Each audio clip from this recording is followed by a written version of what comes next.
Щонайменше 3 ракети просвистіли минулої ночі над Феодосією. Окупанти стверджують про збиття усіх, але місцеві жителі зафільмували яскраві спалахи. Розвідники за відкритими джерелами вирахували, що це місцева електророзподільна станція. Феодосію частково знеструмило, місцями були проблеми із водопостачанням. Сейчас как бахнула ракета, взорвали ее.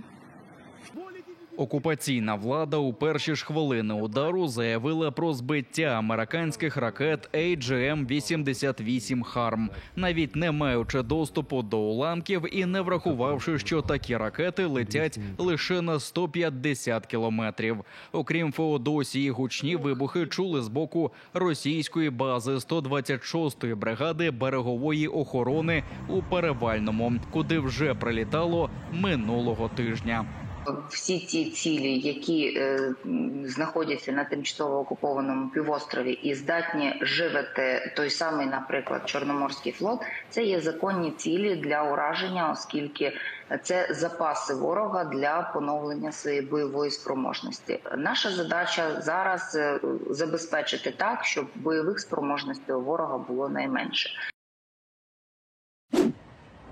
Свобода – це рабство, війна – це мир, а вибухи на складах – це утилізація боєприпасів. Такі реалії сучасної російської новомови у Криму. Тамтешня окупаційна влада анонсувала вибухи одразу в кількох місцях. На півночі півострова Красноармійське, справжня назва – Мирза-Кояш, і Вільне – Фрайлебен. У центрі Октябрьське, тобто Буюк-Онлар, а на сході Яковенкове, Киз-Авул, Золоте, Чегене та Старий Крим. Детонацію там чули до вечора і вже не вперше за останні кілька тижнів. У декого небажання бути пошитим у дурні переважує навіть прихильність до окупантів. В хохло-новостях уже все знают. Вот как? Кто где сливает? Или нас мониторят? Я считаю, не утилизация. Она не может так долго идти. На войне боеприпасов не хватает, а тут утилизация происходит.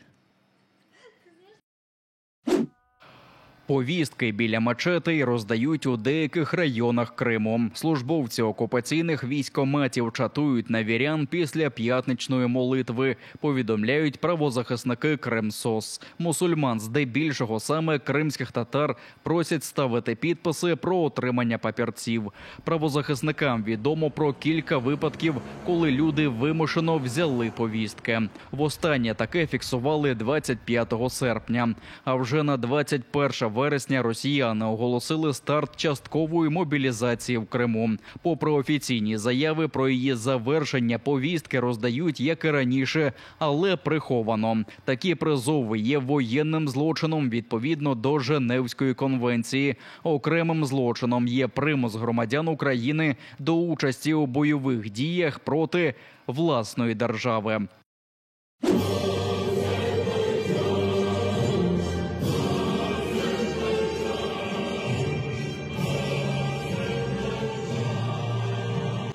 Вороги боялися його і назвали вовком тюркського світу, а побратими звали його просто Кардаш. Серед азербайджанців це означає спільність, дружбу і повагу. Саме ці якості були притаманні українському воїну азербайджанського походження Захіру Рагімову. З ним простилися біля стіни пам'яті полеглим воїнам у Києві. Лікарі упродовж кількох місяців до останнього боролися з тяжким пораненням, яке Рагімов дістав у боях за Бахмут. Усі близькі та знайомі знали його як чуйну людину, яка не могла миритися з несправедливістю.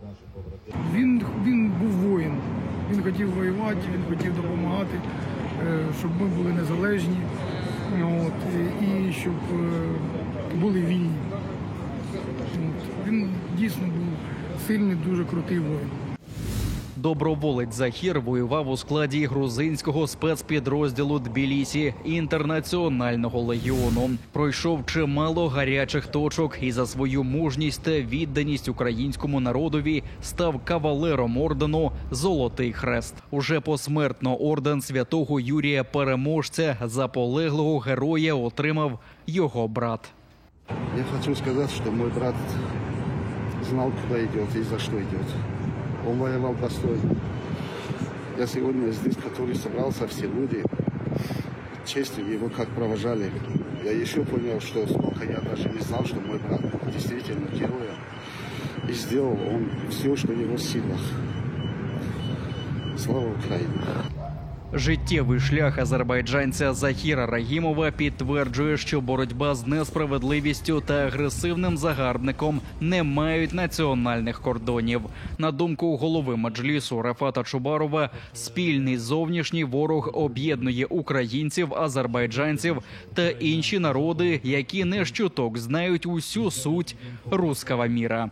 Коли ця війна завершиться, а вона обов'язково завершиться перемогою України, але в цій перемогі буде і перемога всього свободолюбивого світу. І от така інтеграція ще більше України в європейські процеси, світові процеси, вони обов'язково в багатьох сферах будуть відбуватися разом з Азербайджаном. Захір Рагімов став 30-тим воїном азербайджанського походження, який віддав своє життя за волю України. Його поховають на рідній землі в Азербайджані. Камалія Девлетова, Заман, АТР. Російську історію виправдання геноцидів і війни торочитимуть кримським учням. На півострів уже доставили нові підручники з переписаною історією за останні 50 років. Всередині ніби стенограма Соловйова та Скабєєвої. Виправдовується військове вторгнення Росії в Україну, окупація Криму. Йдеться про нібито тиск на Росію усього світу та наводяться біографії російських воєнних злочинців. На думку авторів, підручник має передусім прищеплювати патріотизм і любов до лідера. Мабуть, тому розділ про російсько-українську війну, яку окупанти уперто звуть СВО, починається цитатою Путіна. «Росія розпочала війну, щоб закінчити бойові дії». Сухий закон у День знань запроваджують у Севастополі. Про це завчасно оголосила окупаційна влада міста. У місцевих крамницях заборонять продаж будь-якого алкоголю. Займався ігровим бізнесом в окупованому Криму, а попався в Болгарії. Тамтешня поліція заарештувала Василія Божкова, колишнього бізнес-партнера ліквідованого ватажка вагнерівців Євгенія Пригожина. Його схопили на литовищі Софії по прильоті з Дубая, де мешкав останні 3 роки. Болгарське видання «Телеграф» з посиланням на матеріали прокуратури Болгарії пише, що Божков та Пригожин почали спілкуватися трохи більше 3 років тому і підтримували зв'язок до ліквідації останнього. Божков володіє 51% ігрової компанії в окупованому Криму.